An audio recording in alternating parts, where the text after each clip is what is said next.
driving very agitated, hitting cars, and then we saw him throwing his watch and his gloves down.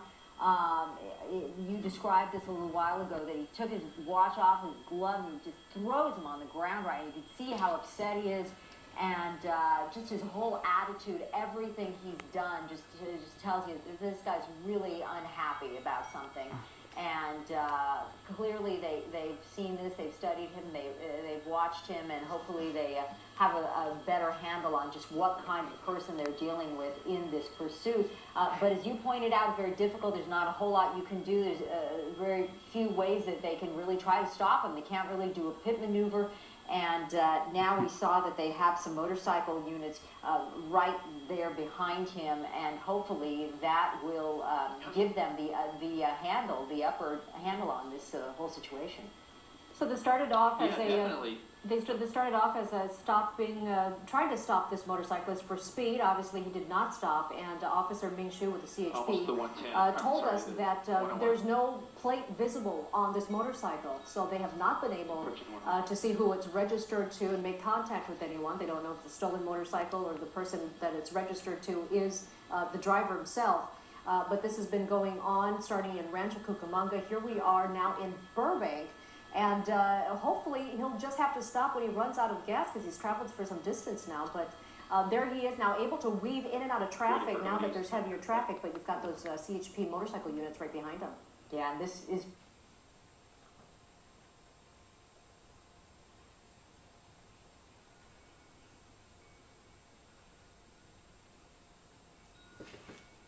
Exit there for a moment. He went through that intersection and then went right back on the freeway. It was a kind of a dangerous move there, passing a car on the right-hand side. He is northbound 170 at this point, coming up to Chandler you think it Boulevard. feels good on here, his hand?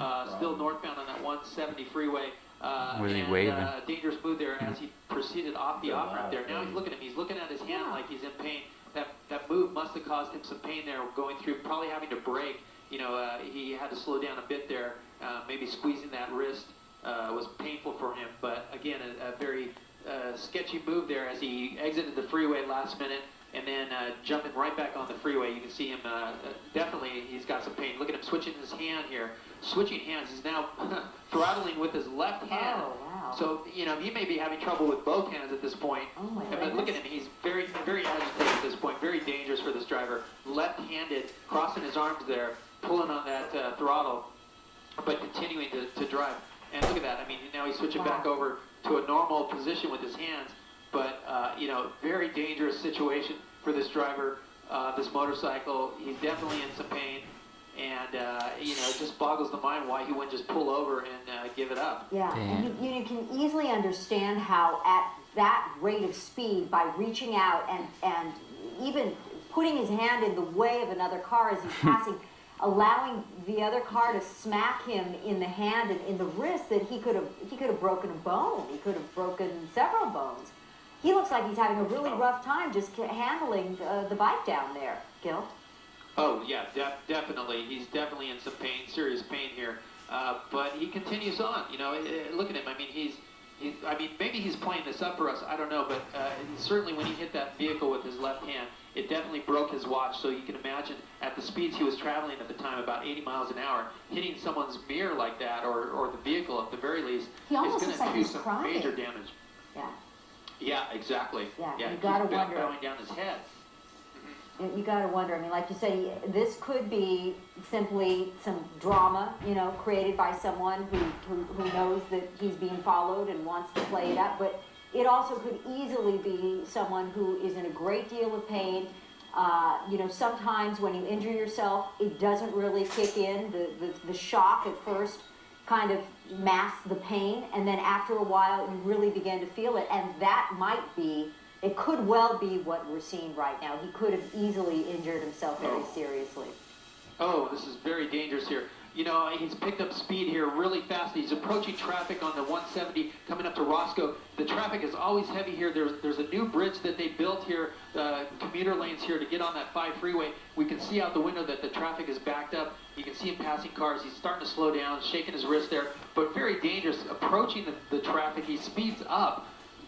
You know, it really speaks to this guy's mental status. I mean, thinking about you know, just the cars changing lanes. Look at that, real close to that motorcycle. Almost hit it. Almost hit that fellow motorcyclist there.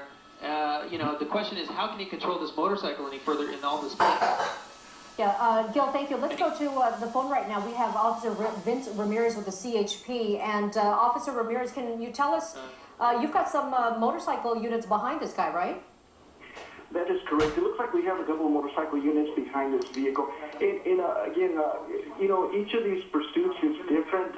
In this situation, obviously, being a motorcycle being a little more agile and able to maneuver between vehicles. So, you know, looks like he's running out of real estate here. But, Officer Ramirez, I'm so sorry to cut you off, but we're going to go back up to our Gil Lavis and Sky 9 to tell us exactly where this guy is right now. He obviously went off the freeway into a construction zone of some sort. Where does this lead him, Gil? That's right. This is right at the 170 and the 5 freeway, the construction area. There he's down. He's down on the ground. He's given it up here. He didn't have anywhere to go at this point. The 5 freeway is just in front of him. And you can see he's just in agony there. But he went off into the construction area on that 170. There's officers with the guns drawn, both motor officers there with the gun drawn. They're talking to him at this point. They're seeing if he's going to resist or not, but he's not moving. And there he's not complying with the officers. They want him to lay down, lay flat, and that's what he's done now. They've had to make him get into that position because he's not responding. There they go. The officer's doing a great job here, putting the cuffs on him. But this pursuit is over in a very dangerous spot. This motorcyclist had nowhere to go as he got into that construction zone right there in the midst of the 170 and the 5 interchange here near Pacoima. Wow. Yeah, he's not resisting. The suspect is now in custody. He's not resisting now at all, and this is one of the few